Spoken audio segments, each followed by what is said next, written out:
नमस्कार दोस्तों।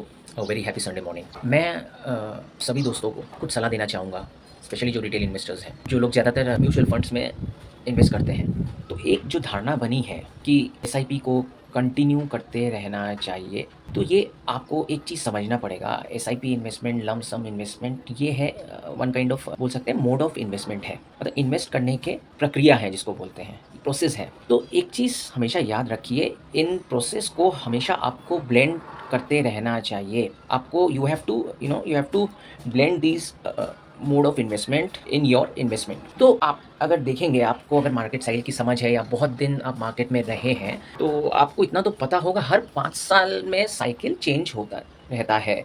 Beer cycle आता है, बुलिश साइकिल आता है, साइडवेज़ जाता है। तो आपको इन मोड ऑफ इन्वेस्टमेंट को मिक्स करके इन्वेस्ट करना पड़ेगा। आप एसआईपी करते रहोगे हर लेवल्स में, तो आपको ऐसे सिचुएशन मिलेंगे जैसे ये लास्ट 2 साल में आप देख रहे हैं, जिसके कारण बहुत लोगों के म्यूचुअल फंड पोर्टफोलियो लाल दिखते हुए नज़र आ रहे हैं।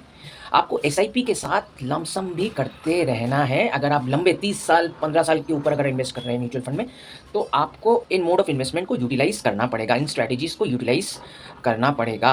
आप एसआईपी कंटिन्यू करते रहिए, लेकिन जब मार्केट ऊपर की तरफ चले जा रहा है हाई लेवल्स में, आपको ब्रेक मारना आना चाहिए। आपको एसआईपी को स्टॉप भी करना आना चाहिए। तो मैं आपको ये कहूँगा, अपने साथ ज़रूर एक लिक्विड फंड भी रखें, क्योंकि जैसे मैं एक चीज़ बताने की कोशिश कर रहा हूँ कि 2000 तक जब मार्केट एकदम हाई लेवल्स में आ गया था, 2023-24 में, आप उन स्तरों में भी इन्वेस्ट ऊपर लेवल पे इन्वेस्ट कर रहे हैं। और आप अगर 2015-16 मार्केट तो तब काफ़ी नीचे था, आपने उन लेवल्स में भी इन्वेस्ट किया। 2019 में तो और नीचे आया था, आपने उन लेवल्स में इन्वेस्ट किया है। तो आप नीचे लेवल्स में एवरेज कर रहे हैं, वो अच्छी बात है, लेकिन ऊपर लेवल्स में एवरेज कर रहे हैं, तो आप अपने एवरेजिंग को नष्ट कर रहे हैं। तो इसके लिए मैं एक स्ट्रैटेजी बता रहा हूँ। आपको लग रहा है मार्केट के लेवल्स ऊपर आ गए हैं, तो आप एसआईपी स्टॉप करना चाहिए और आपको वो पैसा लिक्विड फंड में बचाते रहना है। और फ्यूचर में कोई बड़ा मार्केट डिप आता है, तो आपको उन्हीं म्यूचुअल फंड में लंप सम भी करना है। क्योंकि मैं एक चीज़ बता रहा हूँ, जिसने 2024 में, 23-24 में एसआईपी बंद कर दी होगी, उसने अच्छा किया। उस टाइम पे अगर लिक्विड फंड में धीरे आपने अगर पैसा जमाया, आपका पैसा जम गया है, 2024-25 से जब मार्केट नीचे गया, 24 के बाद से, उस समय उस डिप्स में अगर आपने लमसम किए होंगे, तो आपको अच्छे रिटर्न्स अभी जनरेट हुए होंगे। तो ये आपको ब्लेंड करते रहना है इन मोड ऑफ इन्वेस्टमेंट से, प्रोसेस से।